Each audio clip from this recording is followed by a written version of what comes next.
परम पूजनीय स्वामी जी, परम पूजनीय आचार्य जी, भारत स्वाभिमान के सभी सम्माननीय बहनों भाइयों, मैं आपके सामने कुछ देशों की स्वतंत्रता की और स्वदेशी आंदोलन की कहानी कहना चाहता हूं। हम सब भारत स्वाभिमान में लगे हुए कार्यकर्ता अक्सर अपने मन में ये प्रश्न लाते हैं, एक दूसरे से बातचीत भी करते हैं कि क्या हमारा भारत स्वाभिमान अभियान सफल होगा, क्या हम हमारे उद्देश्य को पूरा कर पाएंगे, क्या हमने जो संकल्प लिया है उसको प्राप्त कर पाएंगे। कई लोगों के मन में ये आता है कि क्या इसी जीवन में ये हो पाएगा। ऐसे मन में बहुत बार प्रश्न आते हैं और इन प्रश्नों का समाधान ढूंढने के लिए हमको थोड़ा उदाहरणों की जरूरत पड़ती है। मैं आपके सामने आज कुछ ऐसे उदाहरण रखूंगा जिनको सुनकर आपके मन में ये उत्साह पैदा हो, उमंग पैदा हो और आप में जोश पैदा हो कि आज नहीं तो कल ये भारत स्वाभिमान का अभियान जरूर सफल होगा, हमारे उद्देश्य को हम प्राप्त कर पाएंगे, हमने जो हमारी मंजिल तय की है वो मंजिल हमें जरूर मिलेगी। आप पूछेंगे कारण बताइए। कारण मैं ये बताना चाहता हूं कि हमसे भी ज्यादा बुरी स्थिति में बहुत सारे दुनिया के देश रहे हैं और उन्होंने इसी तरह के अपने उद्देश्यों को पूरा किया है। भारत तो एक देश है जो अंग्रेजों का गुलाम रहा लगभग 250 वर्षों तक, लेकिन भारत से भी ज्यादा समय तक गुलाम रहने वाले दुनिया में कई दूसरे देश हैं जिन्होंने आजादी पाई, स्वतंत्रता पाई, अपने देश में स्वदेशी आंदोलन चलाया और उसको सफल बनाया।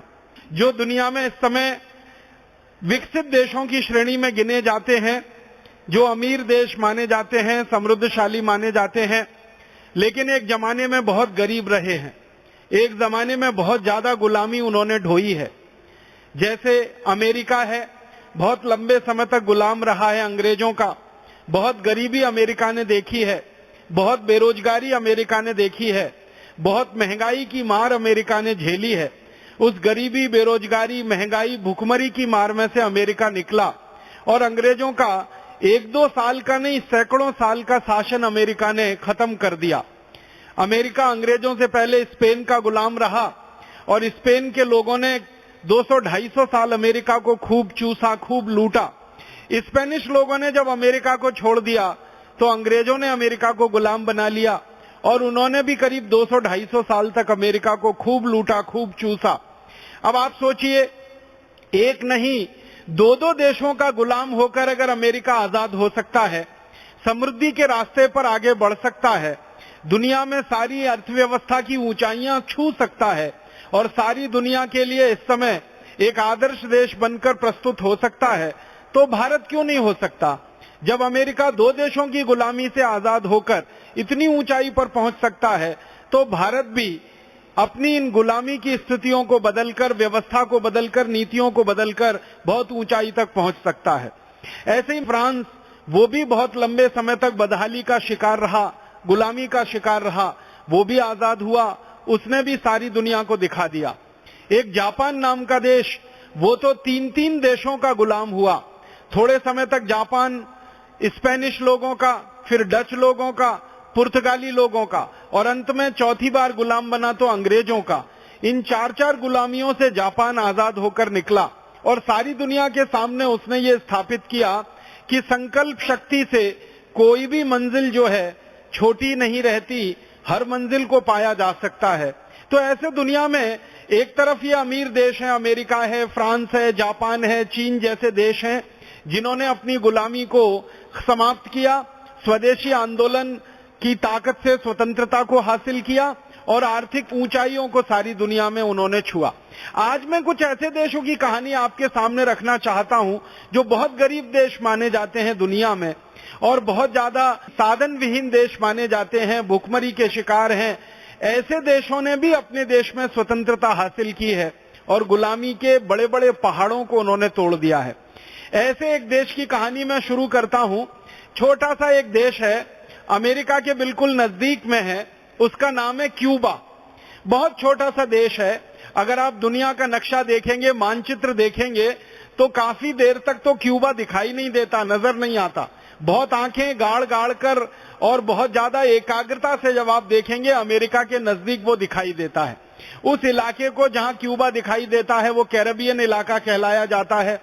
आजकल उसको लैटिन अमेरिका भी कहने लगे हैं, दक्षिणी अमेरिका भी कहने लगे हैं। देश छोटा है, इतिहास बहुत बड़ा है। इस देश में 1492 के साल में गुलामी आ गई। 1492 के पहले क्यूबा स्वतंत्र देश था, आजाद देश था और सारी दुनिया में फलता फूलता हंसता खेलता सभ्यता का अच्छा देश माना जाता था। जैसे भारत के बारे में हम सब जानते हैं कि अंग्रेजों के आने के पहले हंसता खेलता फलता फूलता भारत था, संस्कृति और सभ्यता में बहुत ऊंचाइयों पर बैठा हुआ भारत था।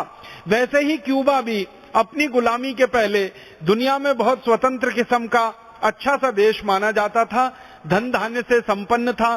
क्यूबा में आर्थिक संसाधन बहुत हैं, उनकी जमीन के नीचे बहुत ज्यादा तेल निकलता है, उनकी मिट्टी दुनिया में सबसे अच्छी मिट्टी में मानी जाती है जहां गन्ना पैदा होता है।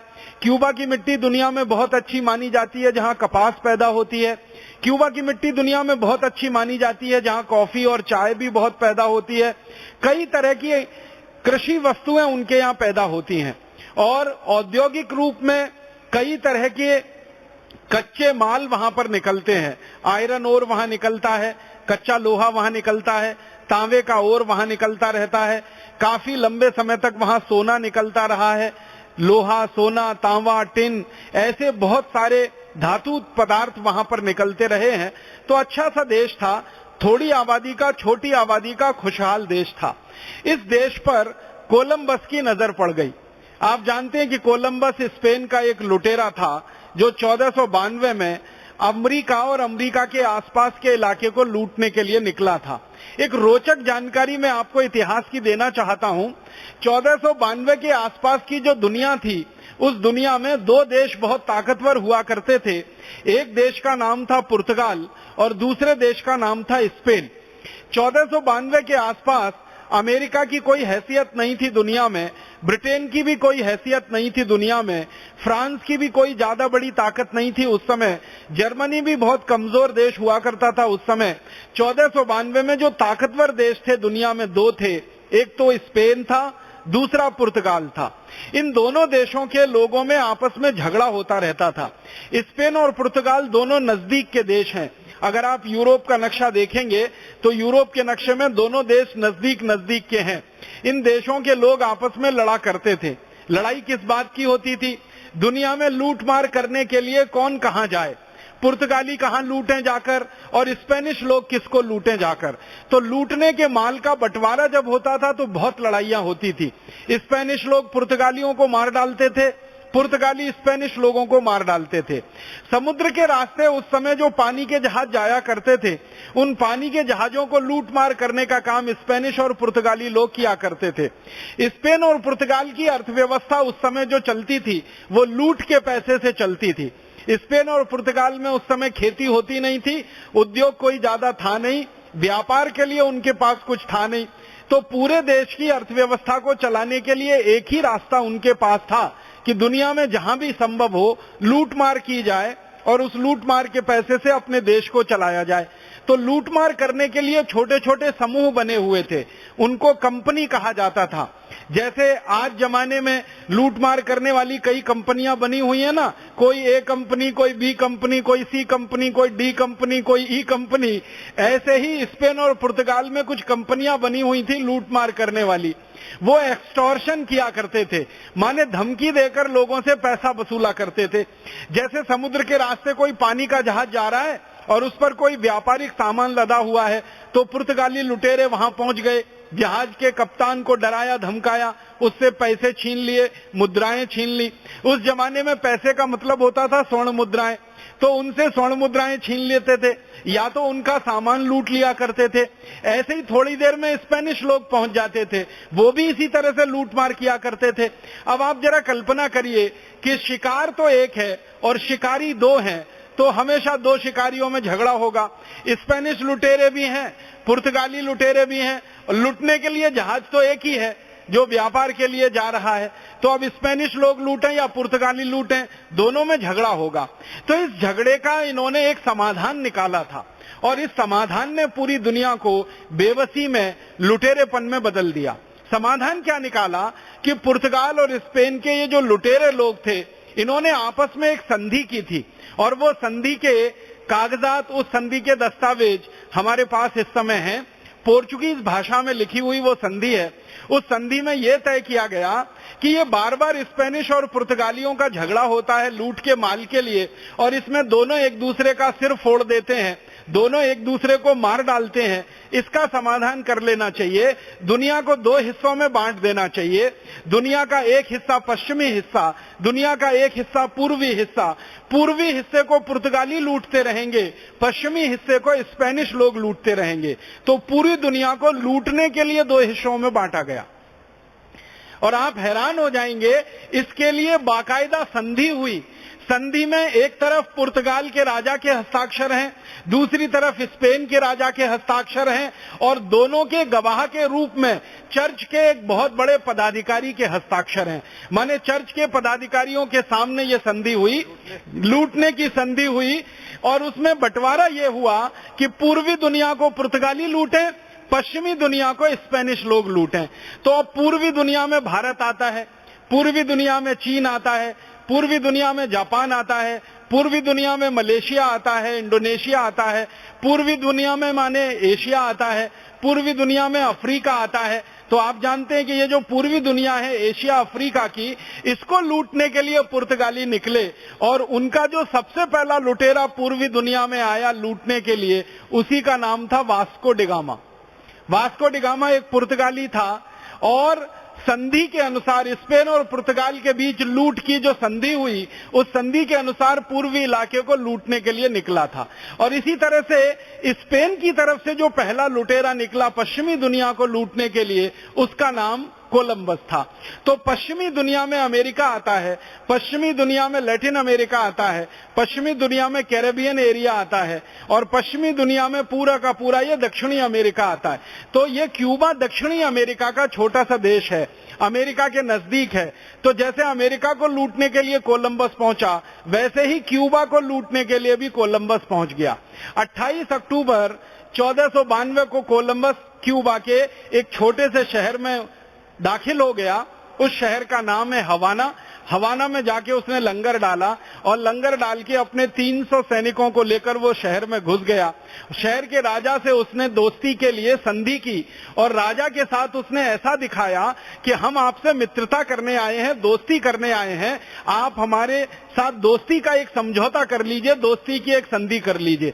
अब वो राजा भोला भाला सीधा साधा क्यूबा का, उसको छल फरेब मालूम नहीं था, छल कपट उसको आता नहीं था, झूठ और बेईमानी भी दुनिया में चलती है ये उसकी कल्पना में नहीं था।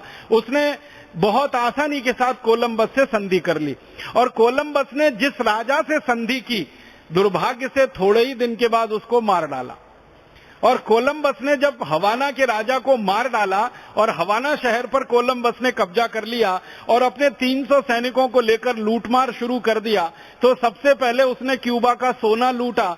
सोना लूट लूट कर जहाज भरना उसने शुरू किया, फिर चांदी लूटी वहां से, फिर दूसरी बेशकीमती धातुओं में एक धातु होती है जिसको प्लेटिनम कहते हैं, उसको लूटा उसने, और भर भर के सोने चांदी और प्लेटिनम के जहाज उसने स्पेन ले जाना शुरू किया। क्यूबा से लूटना, स्पेन में ले जाना, क्यूबा से लूटना, स्पेन में ले जाना, ये सिलसिला क्यूबा में शुरू हो गया। और धीरे धीरे क्यूबा का पूरा इलाका, पहले हवाना गुलाम हुआ, फिर हवाना के आसपास का क्षेत्र गुलाम हुआ, और एक दिन पूरा क्यूबा स्पेन का गुलाम हो गया। स्पेनिश लोगों ने कोलंबस की मृत्यु के बाद भी क्यूबा को लूटना बंद नहीं किया।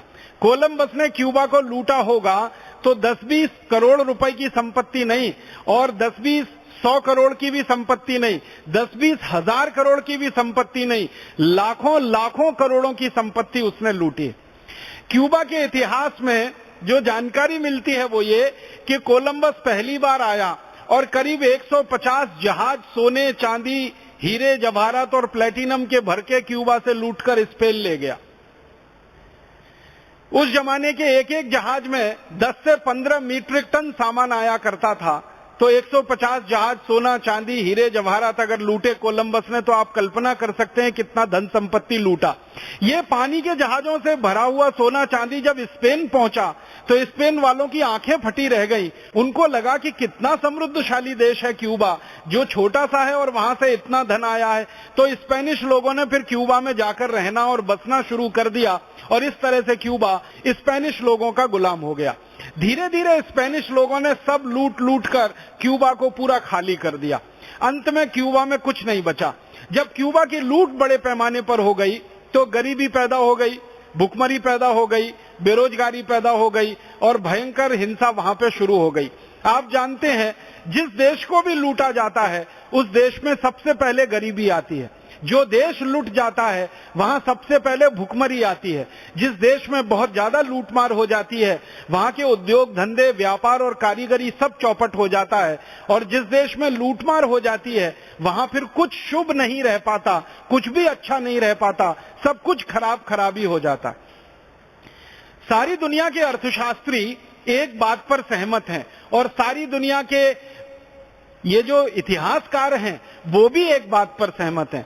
इतिहासकार और अर्थशास्त्री ये मानते हैं कि जिस देश की स्वतंत्रता चली जाती है, जिस देश की आजादी चली जाती है, उस देश का सब कुछ चला जाता है। धन, संपत्ति, ऐश्वर्य, वैभव, संस्कृति, सभ्यता, मान्यता, परंपराएं, शास्त्र, साहित्य, संगीत, कविता, कहानी, सब कुछ खत्म हो जाता है अगर किसी देश की आजादी खत्म हो जाती है।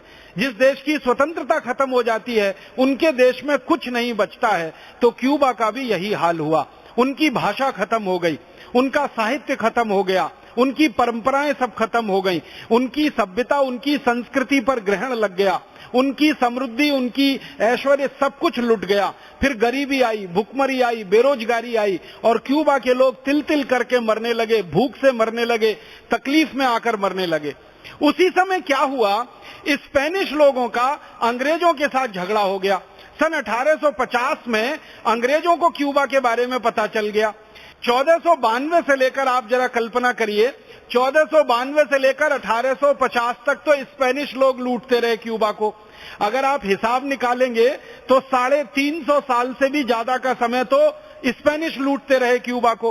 फिर अंग्रेजों को पता चल गया कि क्यूबा नाम का कोई देश है और वहां पर इतना धन संपत्ति है, तो अंग्रेज पहुंच गए क्यूबा में और स्पेनिश लोगों का कब्जा था उस समय क्यूबा पर। तो अंग्रेजों ने स्पेनिश लोगों से युद्ध किया, लड़ाई लड़ी और उसमें स्पेनिश लोग हार गए और अंत में स्पेनिश लोग वहां से छोड़कर भाग गए। फिर अंग्रेजों ने लूटना शुरू किया क्यूबा को और अंग्रेजों ने लूटने के लिए वही तरीका अपनाया जो उन्होंने भारत में अपनाया था। अंग्रेजों ने क्या किया कि क्यूबा में अपनी सरकार बना दी और उस सरकार की मदद से उन्होंने कानून बना दिए और कानून की मदद से लूटना शुरू किया।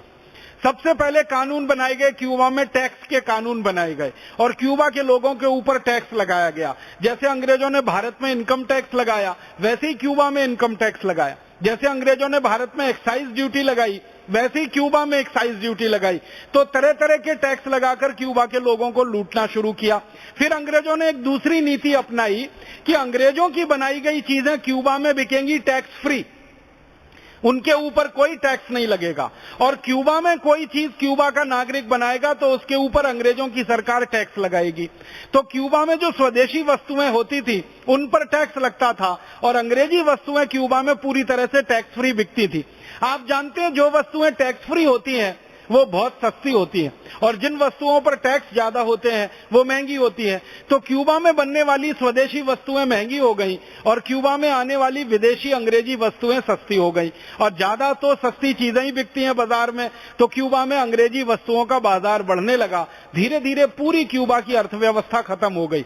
अंग्रेजों ने भारत में जैसे एक कानून बनाया, लैंड एक्विजिशन एक्ट, किसानों से जमीन छीनने का, ऐसा ही ठीक कानून उन्होंने क्यूबा में बना दिया, लैंड एक्विजिशन एक्ट। अब क्यूबा की जमीन जो बहुत उपजाऊ है, जहां पर गन्ना होता है, जहां पर चावल होता है, जहां पर कपास होती है, जहां पर गेहूं भी होता है, कई तरह के उत्पादन जहां क्यूबा में खेती में होते हैं, वो पूरी जमीन अंग्रेज सरकार के कब्जे में चली गई। आपको कल्पना हो सकती है, क्यूबा की कुल जमीन 90% उसका हिस्सा अंग्रेजों के पास था और 10% जमीन सिर्फ क्यूबा के नागरिकों के नाम में थी।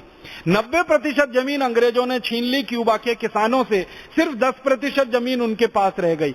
तो किसानों में गुस्सा पैदा हुआ और किसानों से विद्रोह शुरू हुआ। फिर किसानों ने जो विद्रोह शुरू किया वो धीरे धीरे स्वतंत्रता आंदोलन में बदलता गया, और उस स्वतंत्रता आंदोलन के बहुत सारे नागरिक मूलतः किसान थे या किसानों के बेटे थे। उन्होंने अंग्रेजों के खिलाफ संघर्ष शुरू कर दिया। अंग्रेजों के खिलाफ जब क्यूबा में संघर्ष शुरू हुआ, आजादी की लड़ाई उनकी शुरू हुई, तो उस लड़ाई में सबसे पहला मुद्दा था क्यूबा की राष्ट्रभाषा और मातृभाषा। अंग्रेजों ने क्या किया था, पूरे क्यूबा पर जबरदस्ती अंग्रेजी थोप दिया था। तो क्यूबा के नागरिकों ने संकल्प लिया कि अगर हमें अंग्रेजों की गुलामी से बाहर आना है तो सबसे पहले भाषा की गुलामी को छोड़ना पड़ेगा। तो उन्होंने अंग्रेजी भाषा का बहिष्कार करना शुरू किया और क्यूबा की जो स्थानीय भाषा है, क्यूबिक जिसको कहते हैं, उसका उन्होंने जीवन में प्रयोग करना ज्यादा से ज्यादा शुरू किया। एक समय ऐसा आया कि क्यूबा की गलियों में जितने भी घर हैं वो सब घरों के नाम क्यूबिक भाषा में हो गए। लोगों ने अपने नाम क्यूबिक भाषा में बदले, फिर स्थानों के नाम क्यूबिक भाषा में, भवनों के नाम, सब कुछ उन्होंने अंग्रेजी भाषा का बहिष्कार करके अपनी मातृभाषा को आगे लाया। दूसरा संकल्प क्यूबा के लोगों ने किया कि अंग्रेजों की जो वस्तुएं हैं वो हम नहीं खरीदेंगे, वो चाहे कितनी भी सस्ती हो, और क्यूबा की वस्तुएं ही हम उपयोग करेंगे, वो चाहे कितनी ही महंगी हो। तो क्यूबा के लोगों ने स्वदेशी का एक जबरदस्त संकल्प लेकर काम शुरू किया। अब महंगी महंगी चीजें क्यूबा में बनती थी तो भी लोगों ने वही चीजें खरीदना शुरू किया, और सस्ती सस्ती अंग्रेजी चीजें बिकती थी उनका बहिष्कार किया। क्यूबा में एक जमाने में सर्दी तो वहां अभी भी बहुत पड़ती है, पहले भी बहुत पड़ती थी। एक जमाना ऐसा था कि ऊन की बहुत अच्छी उत्पादन नहीं थी उनके यहाँ, तो ऊन के उत्पादन अच्छा ना होने के कारण गर्म कपड़े उनके यहाँ नहीं हो पाते थे। तो इंग्लैंड से गर्म कपड़े आकर क्यूबा में बिकते थे। जब नागरिकों ने स्वदेशी का संकल्प ले लिया तो उन्होंने ये संकल्प भी ले लिया कि भले हम ठंड में ठिठुर के मर जाएंगे, लेकिन अंग्रेजी ऊन का बनाया हुआ कोई भी वस्त्र नहीं पहनेंगे। इतना लोगों में संकल्प आया। फिर उन्होंने संकल्प लिया, अंग्रेज क्या करते थे, क्यूबा में गन्ना बहुत होता है तो गन्ने से चीनी बनाते थे। तो एक रॉ शुगर होती है, चीनी बनने के पहले की जो स्थिति होती है वो क्यूबा में बनाते थे और उसको लेके इंग्लैंड जाते थे, प्यूरिफाई करके उसको शुद्ध करके वापस क्यूबा में लाके बेचते थे। तो क्यूबा के लोगों ने संकल्प ले लिया कि गन्ने से बनाया हुआ गुड़ खाएंगे, लेकिन अंग्रेजों की बनाई गई चीनी का पूरी तरह से बहिष्कार करेंगे। एक जमाना था कि क्यूबा में ब्लेड नहीं बनता था, तो अंग्रेजी कंपनी एक हुआ करती थी विल्किंसन सॉर्ड करके, वो ब्लेड बेचा करती थी क्यूबा में। तो क्यूबा के नागरिकों ने संकल्प ले लिया कि दाढ़ी बढ़ाएंगे लेकिन अंग्रेजी ब्लेड से दाढ़ी नहीं बनाएंगे। ऐसे ऐसे संकल्प लेकर लोगों ने अपने स्वदेशी आंदोलन को बढ़ाया। एक दिन क्या हुआ, 1850-60 से ये आंदोलन शुरू होते होते सन 1903 में ऐसी परिस्थिति आई कि सारी अंग्रेजी चीजें क्यूबा में बिकना बंद हो गई, सारी की सारी चीजें बिकना बंद हो गई। जब क्यूबा में स्वदेशी आंदोलन सफल हो गया, अंग्रेजी वस्तुएं बिकना बंद हो गई, तो क्यूबा के बगल में अमेरिका है। अमेरिका को लगा कि इस समय क्यूबा की थोड़ी मदद कर दो तो ये क्यूबा अपनी गोदी में आके बैठ जाएगा। तो अमेरिकियों ने अंग्रेजों के खिलाफ लड़ना शुरू किया क्यूबा के समर्थन में।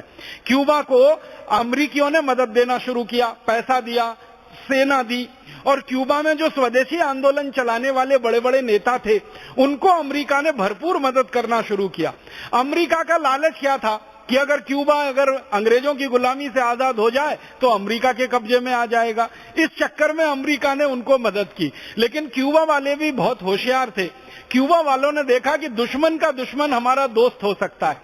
आपको मालूम है कि अमेरिका थोड़े दिन पहले ही अंग्रेजों की गुलामी से आजाद हुआ था। 1776 में अमेरिका ने आजादी पाई थी अंग्रेजों से। तो अमेरिकी तो पहले से ही ब्रिटेन के खिलाफ थे, अमेरिका ने आजादी पाई थी 1776 में।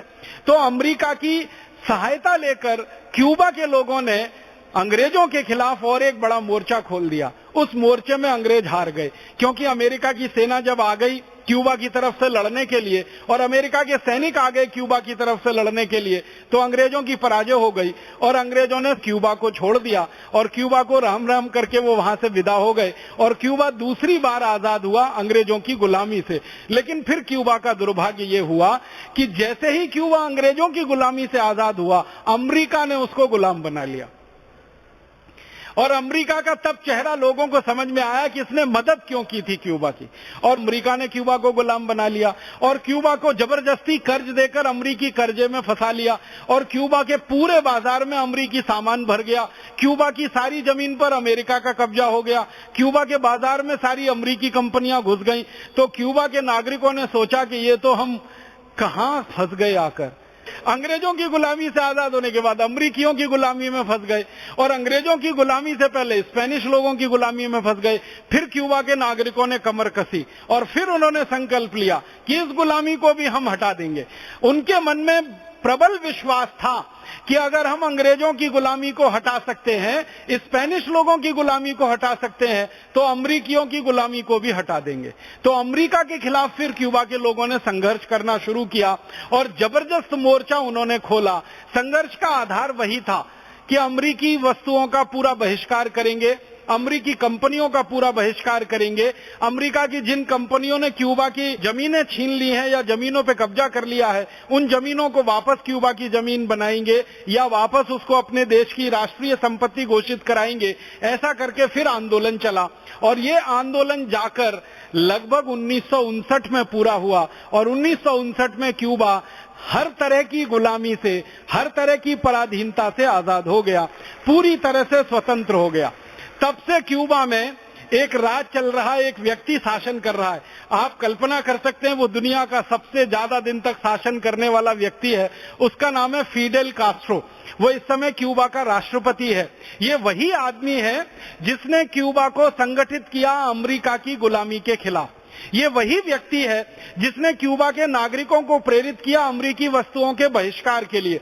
ये वही व्यक्ति है जिसने क्यूबा के लोगों को प्रेरित किया अंग्रेजी भाषा के बहिष्कार के लिए। ये वही व्यक्ति है जिसने क्यूबा के लोगों को प्रेरित किया अमेरिकी कानूनों का बहिष्कार करने के लिए, अमेरिकी संविधान का बहिष्कार करने के लिए।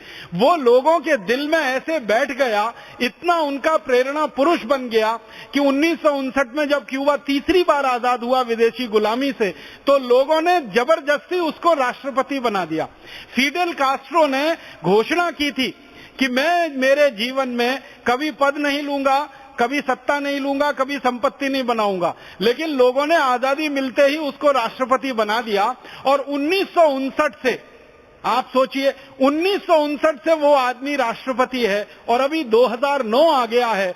क्यूबा की जनता ये कभी सपने में भी सोचना पसंद नहीं करती कि फिडेल कास्ट्रो को राष्ट्रपति पद से हटा दिया जाए। आप सोचिए, लगभग 40 साल हो गया, 40 साल से एक व्यक्ति क्यूबा में राष्ट्रपति है और उसके खिलाफ अमेरिका ने इतने षड्यंत्र किए हैं फिडेल कास्ट्रो को हटाने के लिए। यूरोप के देशों ने इतने षड्यंत्र किए हैं फिडेल कास्ट्रो को हटाने के लिए, लेकिन लोग उसको कभी हटाना पसंद नहीं करते। अभी तो 6 महीने पहले ऐसी हालत हो गई कि फिडेल कास्ट्रो के मरने की स्थिति आ गई। उसकी किडनी खराब हो गई और अभी भी खराब है। एक किडनी तो पूरी तरह से डैमेज है, दूसरी किडनी थोड़ा सा काम कर रही है, लीवर भी बहुत ज्यादा खराब हो गया है। बहुत बुजुर्ग हो चुका है वो व्यक्ति, लगभग 84 साल की उसकी उम्र हो गई है। वो हाथ जोड़ जोड़ के कहता है कि अब मैं राष्ट्रपति पद संभालने लायक नहीं हूं, लेकिन लोग कहते हैं कि जब तक जिंदा रहोगे हम इस पद पर किसी दूसरे को नहीं देखना चाहते, हम तो आपको ही रखेंगे। अब वो व्यक्ति अस्पताल में है, कोई हस्ताक्षर नहीं कर सकता, वो व्यक्ति, उसके हाथ काम नहीं करते, कोई पढ़ नहीं सकता पत्र को क्योंकि आंखें काम नहीं करती, शरीर में इतनी ज्यादा शिथिलता है कि बिस्तर से उठ नहीं सकता, बिस्तर पे ही पेशाब करना, बिस्तर पे ही उसको शौच आदि कराना पड़ता है। लेकिन क्यूबा की जनता है कि मानती ही नहीं, वो कहते हैं हमारा राष्ट्रपति तो यही है और ये जब मरेगा तो ये जिसको तय करेगा उसी को राष्ट्रपति बनाएंगे और किसी को नहीं बनाएंगे। माने उस व्यक्ति ने लोगों के दिलों में इतनी गहराई से अधिकार जमा रखा है कि अमेरिका की बड़ी बड़ी साजिशें फेल हो गई, यूरोप के देशों की बड़ी बड़ी साजिशें फेल हो गई और आज क्यूबा गर्व के साथ सारी दुनिया के सामने खड़ा है। क्यूबा कहता है कि हमारी अर्थव्यवस्था स्वदेशी है, उनकी भाषा स्वदेशी है, उनकी भूषा काफी कुछ हद तक स्वदेशी है, उनके देश का पूरा तंत्र स्वदेशी है। उन्होंने अपने यहाँ जो कुछ भी तंत्र बनाया है, शिक्षा का तंत्र है, स्वास्थ्य का तंत्र है, उनके यहाँ प्रशासन का तंत्र है, पुलिस का तंत्र है, मिलिट्री का तंत्र है, उनकी पार्लियामेंट है, सब कुछ उन्होंने स्वदेशी कर दिया है, जो उनकी मान्यता, परंपरा और उनकी सभ्यता के अनुसार से है। छोटा सा देश है जिसकी आबादी उत्तराखंड के बराबर है, उत्तराखंड की आबादी के बराबर का क्यूबा है, और क्षेत्रफल में शायद उत्तराखंड से भी छोटा। इतना छोटा सा देश दुनिया में 200 देशों के सामने गर्व से खड़ा है, स्वदेशीपन का एहसास लिए हुए, स्वतंत्रता का एहसास लिए हुए। तो मेरा यह मानना है और आपसे यही कहना है कि छोटा सा देश जिसकी आबादी मुश्किल से 2-2.5 करोड़ की है, वो देश अगर इतने बड़े कारनामे कर सकता है, ऐसी कीर्ति पताका पूरी दुनिया में फैला सकता है, इतना जबरदस्त स्वदेशी आंदोलन चला सकता है, स्पेन के खिलाफ आंदोलन किया, फिर अंग्रेजों के खिलाफ किया, फिर अमेरिका के खिलाफ किया, लगभग उनकी जिंदगी का 300 साल क्यूबा के लोगों का आंदोलन में बीत गया। आप जरा कल्पना कर सकते हैं, 300 साल तक कोई देश अपनी आजादी की लड़ाई लड़ रहा हो तो घर परिवार कैसे रहे होंगे, लोगों का जीना मरना कैसा रहा होगा, बच्चों का बड़ा होना कैसा रहा होगा, क्योंकि 300 साल में तो 20 से ज्यादा पीढ़ियां जवान होकर गुजर जाती, 20 पीढ़ियां उनकी जवान होकर गुजर गई होंगी, और हर समय विदेशियों से संघर्ष करना पड़े, ऐसी मने स्थिति में किसी को रहना पड़े 300 साल, तो ये तो कोई साधारण बात नहीं है। मैं क्यूबा के लोगों की हिम्मत की प्रशंसा करता हूं, उसकी दाद देता हूं, और सारे देश की तरफ से शुभकामनाएं देता हूं उनको कि उनकी आजादी अमर रहे, उनकी स्वतंत्रता अमर रहे, और उनके देश में उन्होंने जो स्वभाषा का, स्वदेशी का एक नया अपने देश में पूरा तंत्र बना लिया है, वो तंत्र उनका बरकरार रहे, और भगवान न करे कि दोबारा या तिबारा या चौबारा कभी क्यूबा को गुलामी का दिन देखना पड़े। एक छोटी सी कहानी और सुनाता हूं आपको। एक और देश है, हमारा पड़ोसी देश है, ज्यादा दूर का नहीं है, मलेशिया। क्यूबा मैंने लिया लैटिन अमेरिका में से, मलेशिया एशिया का देश है, बहुत छोटा सा देश है। मलेशिया की आबादी भी उत्तर प्रदेश से कम है, और क्षेत्रफल में भी मलेशिया उत्तर प्रदेश से छोटा ही है। इस मलेशिया में भी बड़े भयंकर गुलामी के दिन देखे हैं मलेशिया।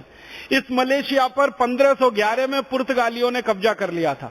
मैंने आपको बताया कि मलेशिया एशिया में है, और एशिया दुनिया के पूर्वी हिस्से में है। पूर्वी हिस्से को लूटने का जो जिम्मेदारी था वो पुर्तगालियों का था। तो पुर्तगाली आए दुनिया के पूर्वी हिस्से को लूटने के लिए। तो जो पुर्तगाली सबसे पहले आया उसका नाम था वास्को डिगामा, जिसको हम इतिहास में पढ़ते हैं, बड़ा बहादुर था, बड़ा भारी सैनिक था, बहुत बड़ा नाविक था। वास्को डिगामा ने जिंदगी में कभी नाव नहीं चलाई, नाविक कहां से हो गया? जिंदगी में कभी उसने युद्ध नहीं लड़ा, सैनिक कहां से हो गया? वो तो लुटेरा था, डॉन था, माफिया था। जैसे आजकल हमारे समाज में बहुत सारे लुटेरे लोग होते हैं ना, जो बिना मेहनत के पैसा खाते हैं, आपके घर में धमकी भरी चिट्ठी छोड़ के जाते हैं, 2 खोखा दे दो नहीं तो मार डालेंगे। ये खोखा का माने करोड़ होता है, मुंबई की भाषा है। 2 करोड़ दे दो नहीं तो मार डालेंगे, 10 करोड़ दे दो नहीं तो मार डालेंगे। ऐसे लोग बहादुर होते हैं, कोई साहसी होते हैं? ये तो सब कमजोर लोग हैं, दादागिरी करके दूसरों के ऊपर अपना जबरदस्ती से धौंस पट्टी जमाकर लूट के पैसा अपनी जिंदगी चलाते हैं। तो वास्को डिगामा तो वैसा ही आदमी था। वो आया, उसको नाव चलाना आता नहीं था, तो एक भारतीय नाविक को उसने लिया हुआ था जबरदस्ती। वो नाव चला के लेके आया था उसकी लिस्बन से और यहाँ भारत तक। भारत आने से पहले इसने मलेशिया पे कब्जा कर लिया था वास्को डिगामा ने, और मलेशिया को लूटा था। मलेशिया भी बहुत अच्छा सुंदर सा देश है, और मलेशिया की सबसे बड़ी विशेषता यह है कि वहां दुनिया में सबसे अच्छी धातुओं में से एक धातु है, वो बहुत होती है, जिसका नाम है टिन। और दूसरी एक चीज मलेशिया में सबसे ज्यादा होती है, वो है रबर। रबर के जंगल मलेशिया में सबसे ज्यादा हैं पूरी दुनिया में। जैसे हमारे यहाँ काजू के जंगल हैं या काजू के बागान है, जैसे हमारे यहाँ और बहुत सारी जंगलों से मिलने वाली वस्तुओं के बागान है, ऐसे मलेशिया में रबर के बागान। तो मलेशिया की रबर और उनका टिन सारी दुनिया में मशहूर है। सबसे अच्छी क्वालिटी का टिन वहां मिलता है, सबसे अच्छी क्वालिटी की रबर उनके यहाँ मिलती है। और मलेशिया की एक बड़ी विशेषता है, सोना वहां भरपूर मात्रा में है। देश तो बहुत छोटा है लेकिन सोना बहुत है उनके यहाँ, और सोने की खदानें भी बहुत हैं। मलेशिया में चांदी की खदानें भी हैं, थोड़ा बहुत लोहे की खदानें हैं, थोड़ा बहुत तांबे की खदानें हैं। तो ये वास्को डिगामा जब पहुंचा तो इसकी नजर वहां के सोने पर ही पड़ी। मलेशिया के बारे में एक पुरानी जानकारी देना चाहता हूं। 10वीं शताब्दी तक मलेशिया भारत का सबसे अभिन्न मित्रों में से एक था। भारत देश में दक्षिण के इलाके में, ये जिसको हम तमिलनाडु कहते हैं, ये पहले तमिलनाडु जो था वो चोल वंश के राजाओं का सबसे बड़ा साम्राज्य था। राजेंद्र चोल नाम का एक बड़ा राजा हुआ करता था जिसने बड़ा साम्राज्य स्थापित किया था तमिलनाडु और आसपास के इलाके में। यही चोल वंश ने मलेशिया के साथ बड़ी दोस्ती बनाई हुई थी। अभी हमारे देश में एक बड़ी विशेषता है, वो ये कि हमारे राजा दूसरे देशों से दोस्ती तो करते हैं लेकिन कब्जा नहीं करते कभी दूसरे देशों पे। दूसरे देशों से दोस्ती तो करते हैं लेकिन लूटते नहीं है कभी उन देशों को। दूसरे देशों को दोस्ती करके अपना मित्र तो बनाते हैं लेकिन हमला करने कभी नहीं जाते उन देशों पर, क्योंकि हमारी परंपरा वैसी है। तो दक्षिण भारत का यह चोल वंश था जो भारत का सबसे गौरवशाली समय माना जाता है, भारत का जो स्वर्ण युग माना जाता है। उस समय चोल वंश का शासन दक्षिण भारत में, और उनकी दोस्ती थी मलेशिया से। तो तमिलनाडु का मलेशिया के साथ बड़ा पुराना रिश्ता है और यही कारण है कि मलेशिया में सबसे ज्यादा मलय लोगों के बाद दूसरी जनसंख्या अगर किसी की है तो वो तमिल लोगों की ही है। मलेशिया देश की जनसंख्या का वर्गीकरण करेंगे तो सबसे ज्यादा तो उनके मूल लोग हैं जिनको मलय लोग कहा जाता है। दूसरे नंबर पर सबसे ज्यादा जो संख्या है वो तमिल लोगों की है। तीसरे नंबर पर जो सबसे ज्यादा संख्या है वो मलयाली लोगों की है, केरल के लोगों की है। पता नहीं ये मलय भी शायद मलयाली से ही बना हो, मालूम नहीं मुझे। अगर हम शोध करें तो पता चलेगा कि ये मलय नाम भी हमारे देश के जो केरल के नागरिक हैं जिनको मलयाली कहा जाता है उनके ही किसी प्रभाव के चलते ये मलय देश बन गया हो, शायद ऐसा हो सकता है। तो मलयाली लोग वहां हैं, तमिल लोग वहां हैं। 10वीं शताब्दी में बहुत अच्छी दोस्ती थी भारत की और भारत के राजाओं ने उस समय मलय देश माने मलेशिया की बहुत मदद की थी, व्यापार से मदद की थी। और वो कैसी मदद होती थी? भारत का बहुत सारा व्यापार मलेशिया के साथ चलता था, तो भारत के व्यापारी मलेशिया को बहुत सारी चीजें सबसे सस्ती कीमत पर देते थे और मलेशिया के व्यापारी उन चीजों को दुनिया के बाजार में महंगा बेचकर काफी संपत्ति और धन कमाया करते थे। उसमें मलेशिया माने मलय देश समृद्धशाली हुआ। तो 10वीं शताब्दी से लेकर 15वीं शताब्दी तक मलेशिया में चोल वंश के राजाओं द्वारा जो व्यापारिक संधियां की गई और जो चोल वंश के राजाओं ने मदद की मलेशिया की, उसके चलते मलेशिया बहुत समृद्धशाली, बहुत पैसे वाला, बहुत वैभवशाली देश बन चुका था। उस पर नजर पड़ी वास्को डी गामा की। वास्को डी गामा पहुंच गया वहां लूटने के लिए, लूटपाट उसने मचाई, धन संपत्ति वहां से लेके उसने पुर्तगाल में जब भिजवाई तो पुर्तगालियों की आंखें फट गईं। उनको लगा कि ये देश पर तो कब्जा कर लेना चाहिए, तो वो कुछ सैनिक लेकर आए और उन्होंने मलेशिया पर कब्जा कर लिया। और वो कब्जा भी कुछ इस तरह से हुआ कि मुश्किल से 300 सवा 300 सैनिक थे वास्को डी गामा के, उन्होंने कब्जा कर लिया इतने बड़े मलेशिया पर। और वो कैसे हुआ? मलेशिया में उन्होंने ये देखा कि कौन कौन छोटे छोटे राजा हैं या जमींदार हैं जो मलेशिया के बड़े राजाओं से दुश्मनी भाव रखते हैं। उनको पहले उन्होंने साथ में लिया और उनकी सेनाओं की मदद से बड़े राजाओं से युद्ध करके कुछ इलाका जीता, फिर धीरे धीरे पूरा देश कब्जे में ले लिया। और इस तरह से 15वीं शताब्दी से लगातार ये मलेशिया गुलाम हो गया पुर्तगालियों का। फिर उन्होंने क्या किया? पुर्तगालियों की सरकार बना दी, कानून बना दिए, भाषा वहां की पोर्चुगीज हो गई, भूषा वहां की पोर्चुगीज हो गई, भोजन वहां का मलय लोगों का पोर्चुगीज हो गया। धीरे धीरे हर चीज उनकी खत्म होती गई और गुलामी उनके ऊपर मजबूती से लदती चली गई। फिर क्या हुआ कि पुर्तगालियों ने जब खूब लूट लिया मलेशिया को तो डच लोग आ गए लूटने के लिए। डच माने हॉलैंड के लोग आ गए और हॉलैंड वालों ने पहले पुर्तगालियों से लड़ाई की, झगड़ा किया और पुर्तगालियों से लड़ाई झगड़े में इस मलेशिया को या मलाया को उन्होंने जीत लिया और उसके बाद डच लोगों के कब्जे में चला गया ये मलेशिया। 17वीं शताब्दी से डच लोगों ने इसको लूटना शुरू किया। 18वीं शताब्दी के मध्य में फिर अंग्रेज घुस गए वहां लूटने के लिए। ये सारी यूरोप की जो कौमें हैं ना, ये ऐसी ही लूटखोरी की कौमें हैं। डच लोग लूटने पहुंच गए, पुर्तगाली लूटने पहुंच गए, फिर अंग्रेज लूटने पहुंच गए, कहीं स्पेनिश लोग लूटने पहुंच गए। ये एक घुस गया किसी देश में तो बाकी सब पीछे पीछे घुसेंगे ही, ये पक्का है। दुनिया के 71 देशों में इन्होंने यही खेल खेला। पहले डच घुस गए, फिर स्पेनिश घुस गए, फिर कोई और घुस गए, फिर अंग्रेज घुस गए, फिर तो ऐसे यहां पे हो गया पुर्तगाली घुसे, फिर डच आए, फिर अंग्रेज घुस गए 1850 में, और अंग्रेजों ने लूटना शुरू किया। और अंग्रेजों का तरीका वही लूटने का, कानून बनाओ और कानून बनाकर लूटो, ताकि दुनिया में कोई बदनामी अंग्रेजों की ना करे। अंग्रेजों को कोई लुटेरा कहे तो उनको सबसे ज्यादा चिढ़ होती है। वो ये कहते हैं कि हम लुटेरे थोड़ी हैं, हम तो कानून का पालन करने वाले लोग हैं। अब वो कानून लूटने वाले हैं तो हम क्या करें? ये कुछ ऐसा समझ लो जैसे आपकी कोई जेब काटे तो आप कहोगे मेरी जेब क्यों काट रहा है, लुटेरा है, वही डकैत है क्या? फिर वो आदमी जेब काटने का कानून बना दे और उस कानून से आपकी जेब कटने लगे तो आप उसको लुटेरा थोड़ी कहेंगे, फिर तो आप कहेंगे ये कानून का पालन करने वाला बहुत अच्छा शासक है, भले वो जेब काट रहा है लेकिन कानून से काट रहा है। वो हत्या और शराब पीना हमारे यहाँ पास कानून बना। तो अंग्रेजों का ये तरीका है। परम पूजनीय स्वामी जी मुझे याद दिला रहे हैं कि भारत में भी उन्होंने यही किया था। जैसे अंग्रेजों के आने के पहले भारत में गोहत्या कहीं नहीं होती थी और वो पाप माना जाता था। आपको एक हैरान करने वाली बात बताता हूं, भारत में इतने मुस्लिम राजाओं का शासन रहा 350 साल। अकबर जैसा मुस्लिम राजा, शाहजहां जैसा मुस्लिम राजा, औरंगजेब जैसा मुस्लिम राजा, बहुत तरह के अत्याचार उन्होंने किए होंगे लेकिन गाय को नहीं काटा और कटने नहीं दिया। हमारे देश में मुस्लिम राजाओं के समय में तो कानून था कि कोई अगर गाय काट देगा तो उसके दोनों हाथ काट दिए जाएंगे। तो भारत में मुस्लिम राजाओं के शासन में भी गाय नहीं कटी, लेकिन जब अंग्रेज आए तो अंग्रेजों ने गाय काटना शुरू किया। गाय काटना शुरू किया अपने मांस खाने के लिए, क्योंकि अंग्रेज कौम गाय का मांस खाने वाली कौम है। तो हल्ला मचना शुरू हुआ सारी देश में कि क्यों अंग्रेज गाय काट रहे हैं। तो अंग्रेजों ने गाय काटने का कानून बना दिया फिर, और फिर उन्होंने कहना शुरू किया कि हम गाय थोड़ी काट रहे हैं, हमने तो कानून बनाया है, उसका पालन कर रहे हैं। अब वो कानून है कि गाय कटे। ऐसे ही अंग्रेजों ने शराब पीने का कानून बनाया इस देश में। 1760 के पहले इस देश के सारे दस्तावेज मैंने छान मारे, 1760 के पहले का एक भी प्रमाण ऐसा नहीं मिला मुझे कि भारत में कहीं शराब बिकती थी। और 1760 के पहले का एक भी प्रमाण नहीं मिला इस देश में कि लोग सामूहिक रूप से शराब पीते थे। ना तो लोग शराब पीते थे, ना यहां शराब बिकती थी, क्योंकि शराब बनती नहीं थी।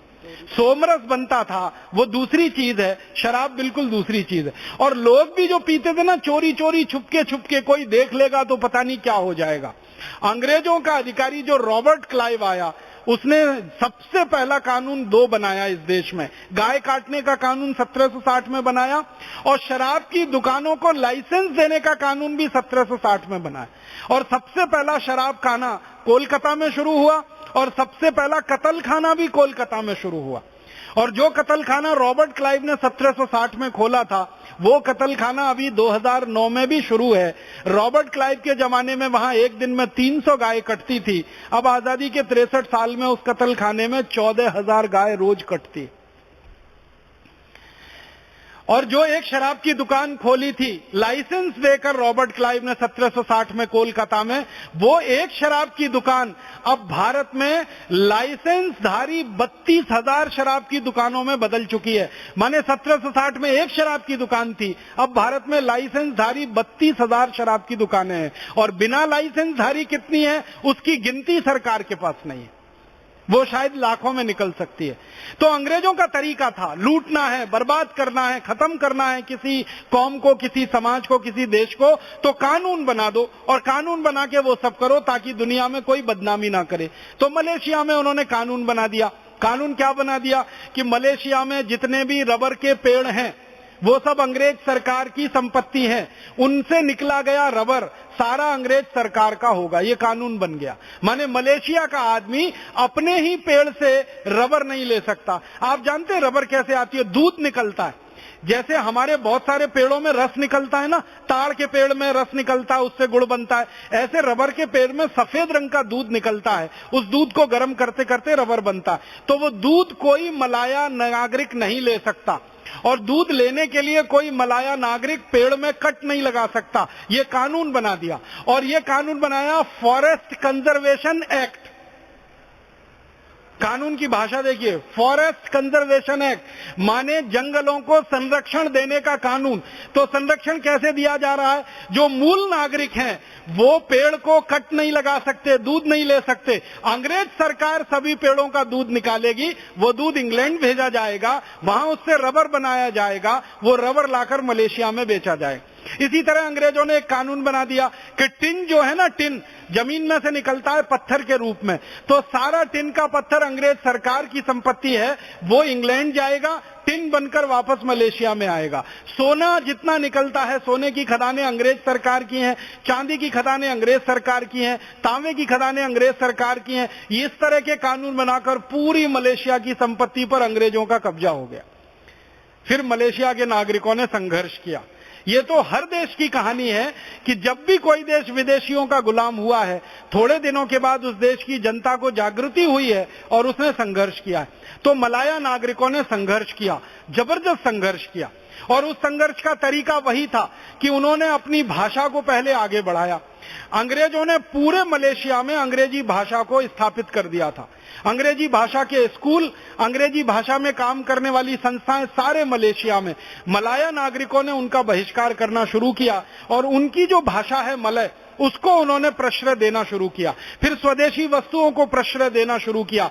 मलाया के नागरिकों ने तय किया कि हम वही खाएंगे, वही पिएंगे, वही ओढ़ेंगे, वही बिछाएंगे जो हमारे मलेशिया में पैदा होता है। अंग्रेजों का बनाया हुआ ना खाएंगे, ना पिएंगे, ना ओढ़ेंगे, ना बिछाएंगे। अंग्रेजों की सभी वस्तुओं का बहिष्कार, अंग्रेजों की भाषा का बहिष्कार, अंग्रेजी सरकार का बहिष्कार। इस तरह से जबरदस्त आंदोलन चला। उस आंदोलन के गर्भ में से एक स्वतंत्र मलेशिया, एक आजाद मलेशिया निकला और मलेशिया 1957 में आजाद हुआ। भारत तो आजाद हुआ 1947 में, मलेशिया हमसे 10 साल के बाद आजाद हुआ 1957 में। 31 अगस्त 1957 को मलेशिया का स्वतंत्रता दिवस मनाया जाता है। उन्होंने अपना संविधान लागू किया। आपको सुनकर हैरानी होगी, मलेशिया का संविधान जब लागू हुआ तो सबसे पहला जो काम उन्होंने किया और कानून बनाया कि इस पूरे संविधान के लागू होने के बाद मलेशिया का सारा काम मलय भाषा में चलेगा, स्थानीय मातृभाषा में चलेगा और वही हमारी राष्ट्रभाषा होगी, भले ही उसमें शब्द कम हो या उसकी गुणवत्ता कुछ कम हो। तो भाषा उनकी अपनी बनाई, फिर उन्होंने भूषा अपनी लाई, फिर भोजन अपना लाया, फिर वस्तुओं का उत्पादन अपने स्तर पे करना शुरू किया और आज होते होते मलेशिया एशिया के देशों में सबसे समृद्धशाली देशों में तीसरे नंबर पर गिना जाता है। सबसे समृद्धशाली एशिया में गिना जाता है चीन को, फिर उसके बाद गिना जाता है जापान को। अभी थोड़े दिन से भारत मलेशिया से थोड़ा आगे निकल गया है, तो भारत और अंत में चौथा नंबर मलेशिया का ही है। इतना विकसित हुआ है और इतना देश को उन्होंने वैभवशाली बनाया है, स्वदेशी के रास्ते चलकर, आंदोलन करके, स्वतंत्रता हासिल करके, आत्मविश्वास और उत्साह से। तो ये जो कहानियां हैं अलग अलग देशों की, ऐसी कुल 71 देशों की कहानियां हैं जो अलग अलग समय पर गुलाम हुए, आजाद हुए। अफ्रीका की भी कहानी ऐसी ही है। अफ्रीका तो 450 साल गुलाम रहा। आप जानते हैं अफ्रीका के ऊपर अंग्रेजों का कब्जा, अंग्रेजों से पहले पुर्तगालियों का कब्जा, पुर्तगालियों के कब्जा, फिर अंग्रेजों का कब्जा, फिर उस कब्जे से अफ्रीका आजाद हुआ। और अफ्रीका तो सबसे नजदीक में आजाद होने वाले देशों में गिना जाता है। अफ्रीका 16वीं शताब्दी में गुलाम हो गया था और 1994 में जाकर आजाद हुआ है। तो 1600 से लेकर 1994 तक 394 साल कोई देश गुलामी में रहा और आजादी की लड़ाई लड़ता रहा, कभी पुर्तगालियों से, कभी अंग्रेजों से, कभी छिटपुट दूसरे देशों से। और अफ्रीका की भी कहानी यही है कि वहां संपत्ति बहुत है, संसाधन बहुत हैं। आप जानते हैं दुनिया में सबसे बड़ा सोने का भंडार अफ्रीका में, दुनिया में सबसे बड़े हीरे का भंडार अफ्रीका में, दुनिया में सबसे बड़े कोयले का भंडार अफ्रीका में, दुनिया में सबसे बड़े माइका का भंडार अफ्रीका में, दुनिया में सबसे बड़ा अब्रक का भंडार अफ्रीका में।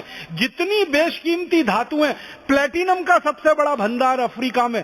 दुनिया में जितनी भी बेशकीमती धातुएं हैं, जिनका चलन सोने के बाद सबसे महत्व माना जाता है, सब अफ्रीका में है। और अफ्रीका को 394 साल निचोड़ लिया, चूस लिया पूरी तरह से अंग्रेजों ने, और अंग्रेजों के पहले पुर्तगालियों ने। मुश्किलों से अफ्रीका आजाद हुआ है, और अफ्रीका वासी इस बात को कहते हैं कि उनकी आजादी में महात्मा गांधी का बहुत बड़ा योगदान है। महात्मा गांधी ने उनको रास्ता दिखाया कि आजादी लानी चाहिए। महात्मा गांधी, आप जानते हैं, बैरिस्टर बनके अफ्रीका गए थे नौकरी की तलाश में, और एक रेलगाड़ी में सफर कर रहे थे। पीटर मैरिट्सबर्ग नाम के स्टेशन पर गांधी जी को एक गोरे टिकट कलेक्टर ने धक्का मारकर ट्रेन से फेंक दिया, उनका सामान भी फेंक दिया। और बात क्या थी, गांधी जी के पास फर्स्ट क्लास का टिकट था, लेकिन अफ्रीका में कानून था कि फर्स्ट क्लास में यात्रा करने का अधिकार सिर्फ अंग्रेजों का ही है, गोरे लोगों का ही है। कोई काला आदमी फर्स्ट क्लास में यात्रा नहीं कर सकता, भले उसके पास वैध टिकट हो। तो गांधी जी को इस आधार पर निकाल दिया गया।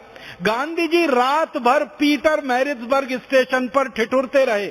ठंड भयंकर थी, बर्फ पड़ रही थी, ठंड का समय था, गांधी जी कांप रहे थे, ठिठुर रहे थे। और उन्होंने अपनी आत्मकथा में लिखा है कि हर समय मेरे मन में दो ही प्रश्न आ रहे थे कि इस देश में ऐसे ही अगर बदनामी में जीना है, इसी तरह से अपनी बेइज्जती करवा के जीना है, तो यहां रहना मंजूर है या भारत वापस चला जाऊं वो मंजूर है।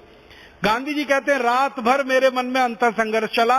एक मन कहता था कि मैं भारत वापस चला जाऊं, क्योंकि यहां पग पग पर कठिनाइयां हैं, हर अधिकार गोरे लोगों के हाथ में है, काले लोगों के हाथ में कुछ नहीं है।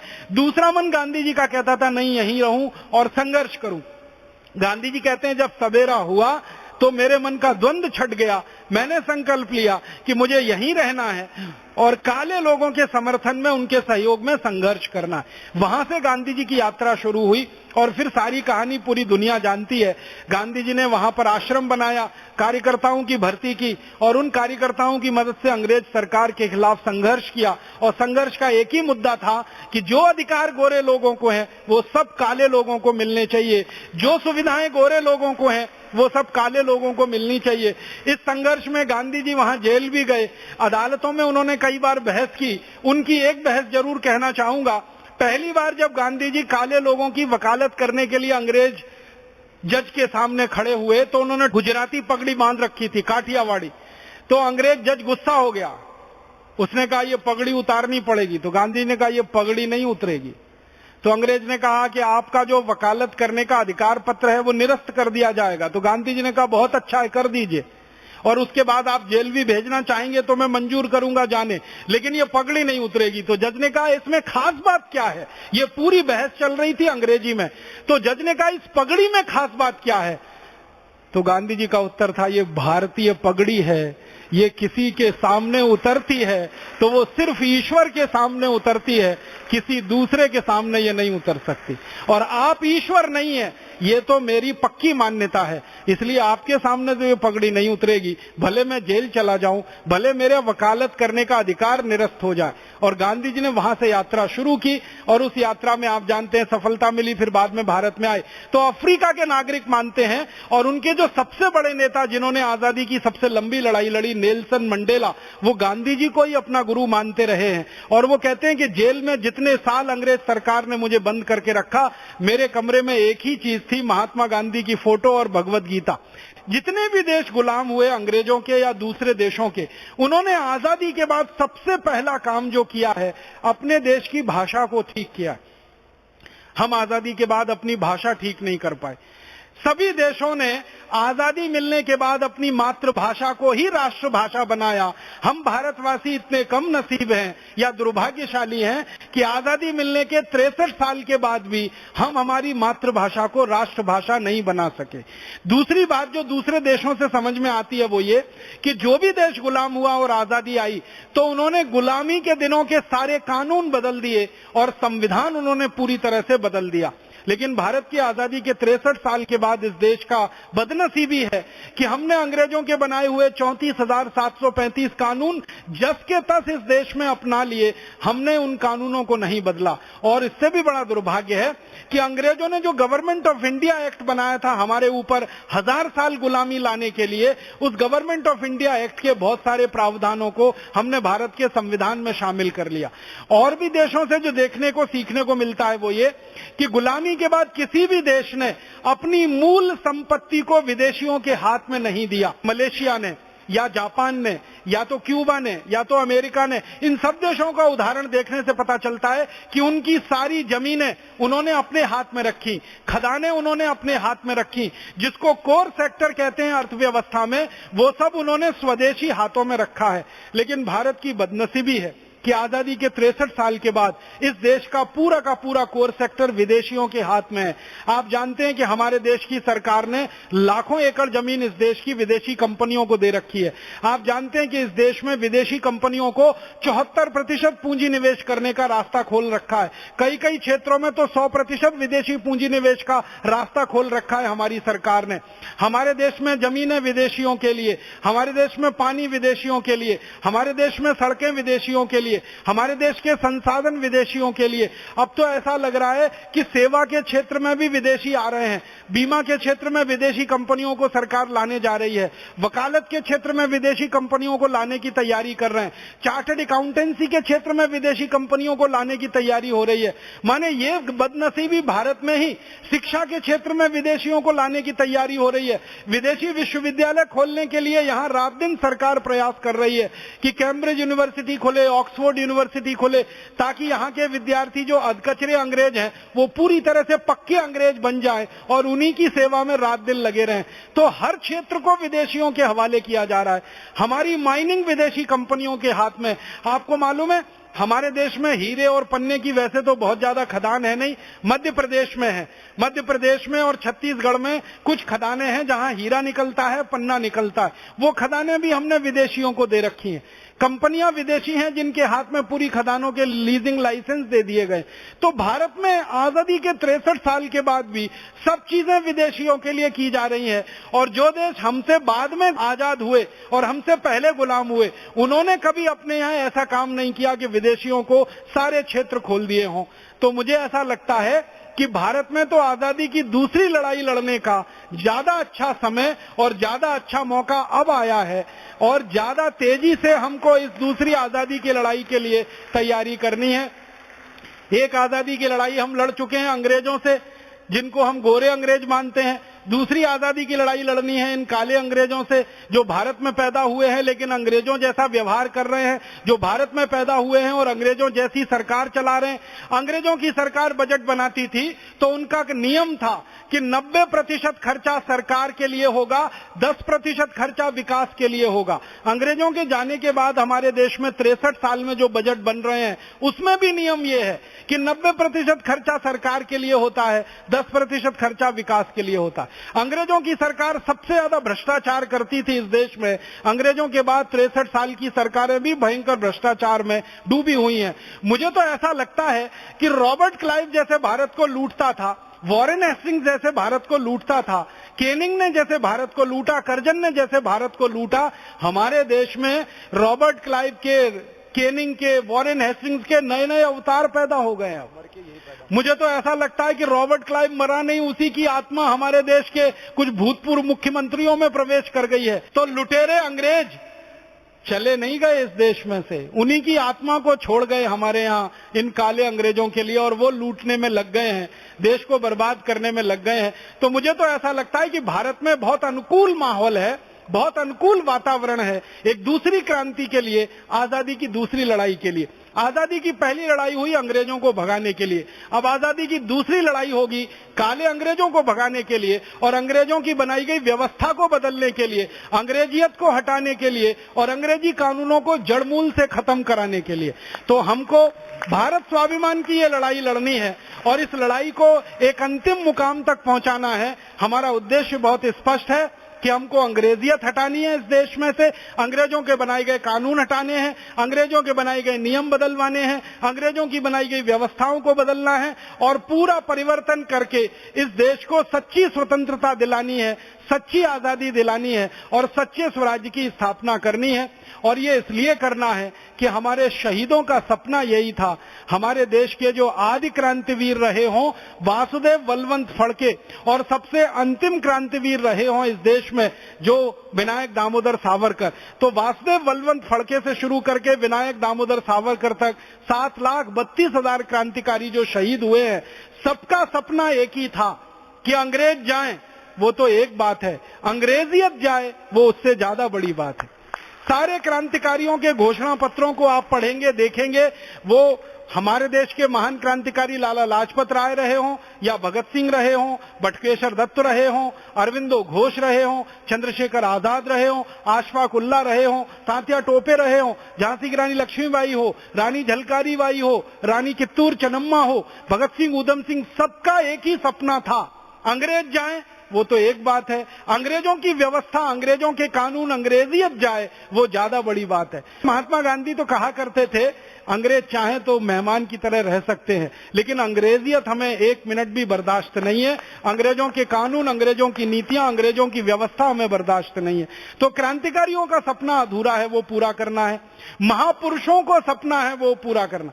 ये महापुरुषों ने इस देश में जन्म लिया, भगवान श्री राम आए, श्री कृष्ण आए, महावीर आए, गौतम बुद्ध आए, महर्षि दयानंद आए, ये सब महापुरुषों जो हजारों हजारों की संख्या में हैं, इन्होंने भी भारत भूमि पर जन्म लिया है। तो भारत भूमि पे शुभ, अगर आचार्य श्री के शब्दों में कहूं तो शुभ की स्थापना के लिए उन्होंने जन्म लिया इस देश में। बुराई का नाश हो, अच्छाई की स्थापना हो, रावण का नाश हो और राम राज्य की स्थापना हो, कंस का नाश हो, कृष्ण नीति की स्थापना हो। तो सारे महापुरुषों ने हमारे देश में जन्म लिया है। तो रावण और कंसों जैसी व्यवस्थाओं को समाप्त करना, रावण क्या था, एक व्यवस्था का प्रतीक था ना, उसने सोने की लंका बनाई थी। सोने की लंका का माने है कि एक ऐसा स्थान जहां पर सारा धन और संपत्ति और वैभव इकट्ठा हुआ, बाकी सब जगह गरीबी, बदहाली, और एक लंका में एकदम भवन और ऐश्वर्य, गगनचुंबी इमारतें। तो सोने की लंका तो प्रतीक है, सारा धन संपत्ति रावण के पास, समाज के पास कुछ नहीं। तो वो रावण एक व्यवस्था का नाम था। रावण खाली व्यक्ति नहीं था, वो पूरी व्यवस्था थी। लूट लूट कर लोगों का धन एक जगह इकट्ठा कर लेना, लोगों को धन से वंचित कर देना, ऐश्वर्य से वंचित कर देना, उनके मूल अधिकार से उनको वंचित कर देना, उस व्यवस्था का नाम रावण था। कंस भी ऐसी ही एक व्यवस्था का नाम था। कंस के साथ जो श्री कृष्ण का संघर्ष था वो क्या था, पूरे के पूरे इलाके का सारा दूध, सारा दही, सारा मक्खन कंस के लिए जाता था। कृष्ण का कहना था क्यों जाना चाहिए, और जो ले जाएगा उनको ले जाने नहीं दिया जाएगा, लुटवाया जाएगा और लोगों में बांटा जाएगा। तो श्री कृष्ण भी स्वदेशी आंदोलन के ही पोषक थे और श्री राम भी ये स्वदेशी आंदोलन के पोषक थे। आज जो हमारे देश में विदेशी कंपनियां हैं, एक व्यवस्था का प्रतीक, उस जमाने में रावण और कंस थे उसी व्यवस्था का प्रतीक, जो लूटखोरी की व्यवस्था है, शोषण की व्यवस्था है, आम आदमी को अपने अधिकारों से वंचित करने की व्यवस्था है और आम आदमी के जीवन को लगातार तकलीफ में डालने वाली व्यवस्था है। तो श्री राम का जन्म हुआ हो, श्री कृष्ण का जन्म हुआ हो, महावीर स्वामी का, गौतम बुद्ध का, महर्षि दयानंद का, ये सब महापुरुषों का जन्म ही हुआ इस देश में शुभ की स्थापना करने के लिए, अच्छाई की जीत कराने के लिए, सच्चाई की जीत कराने के लिए और व्यवस्था परिवर्तन के लिए। श्री राम ने भी रावण को मारकर व्यवस्था परिवर्तन ही किया था। आप ध्यान रखिएगा, खाली सत्ता परिवर्तन नहीं किया था, व्यवस्था परिवर्तन किया था और व्यवस्था को आमूलचूल बदल दिया था। श्री कृष्ण ने कंस को मारकर व्यवस्था परिवर्तन किया था, पूरी व्यवस्था को आमूलचूल बदल दिया था। तो सारे महापुरुष इस देश में जो आते रहे हैं, व्यवस्था परिवर्तन के काम के लिए आए हैं। सत्ता परिवर्तन किसी का लक्ष्य नहीं था, लेकिन व्यवस्था परिवर्तन होने के लिए सत्ता परिवर्तन पहला चरण होता है, इसलिए उन्होंने सत्ता का भी परिवर्तन किया था और अंत में व्यवस्था का भी परिवर्तन किया था। भारत स्वाभिमान अभियान का भी उद्देश्य बिल्कुल स्पष्ट है कि हमें व्यवस्था परिवर्तन ही करना है। इसमें से सत्ता परिवर्तन हो जाए तो वो हमारे लिए पहले चरण की बात है, हमारा अंतिम चरण तो व्यवस्था परिवर्तन का काम है। तो हमारे सेनापति परम पूजनीय स्वामी रामदेव जी, हमारे शुभेच्छक, हमको आशीर्वाद देने वाले परम पूजनीय आचार्य श्री, ये सब हमारे साथ में हैं, आशीर्वाद दे रहे हैं, शुभकामनाएं दे रहे हैं, हमारे साथ हमको उत्साह दे रहे हैं, हमको दिशा दिखा रहे हैं, रास्ता बता रहे हैं। क्योंकि दिशा और रास्ते का बड़ा महत्व होता है व्यवस्था परिवर्तन के काम में। थोड़ी सी दिशा भटक जाए तो पूरा आंदोलन खत्म हो जाता है, थोड़े से भी आंदोलन में कहीं कमी आ जाए तो पूरा आंदोलन खत्म हो जाता है। तो ऐसी स्थिति में परम पूजनीय स्वामी जी आचार्य श्री और उनके सब सहयोगी साधु संत वृंद हमें दिशा दिखा रहे हैं। हम सब उनके सेनानी बनकर इस भारत स्वाभिमान के अभियान को सफल बनाएंगे ही, क्योंकि हमारा लक्ष्य वही है जो श्री राम, श्री कृष्ण या आचार्य चाणक्य का रहा है। हमें सत्ता नहीं चाहिए, सिंहासन नहीं चाहिए, पद नहीं चाहिए, प्रतिष्ठाएं नहीं चाहिए, लेकिन व्यवस्था बदलनी है। उस व्यवस्था बदलने के काम में सत्ता बदलती है, ये हमारे लिए गौड़ है। व्यवस्था बदले वो हमारे लिए सबसे महत्व का है। भगवान और ईश्वर हमको इसमें जरूर कामयाब बनाएंगे, जरूर हमें सफलता देंगे, क्योंकि हम ईमानदारी से अपने काम में लगे हैं। हम सब ईमानदारी से, कर्तव्य निष्ठा से, अपने जोश और उत्साह से, अपने पूरी ऊर्जा को बनाए रखकर इस काम में लगे हुए हैं। तो जरूर ईश्वर हमारी मदद करेंगे, जरूर ईश्वर का आशीर्वाद हमें मिलेगा। सदगुरु का आशीर्वाद, ईश्वर का आशीर्वाद दोनों मिल जाए तो बड़े से बड़े काम हो जाते हैं। और मैं अंत में एक ही वाक्य कहना चाहता हूं कि गुलामी का पहाड़ कितना भी मजबूत हो, बहिष्कार के एक अमोघ शस्त्र से पूरी तरह टूट जाता है, चकनाचूर हो जाता है। तो बहिष्कार का आंदोलन हम फिर चलाएंगे, अंग्रेजियत के खिलाफ, विदेशियत के खिलाफ, और हर गुलामी के पहाड़ को हम तोड़ देंगे। ऐसी भावना के साथ आपका आभार, बहुत बहुत धन्यवाद।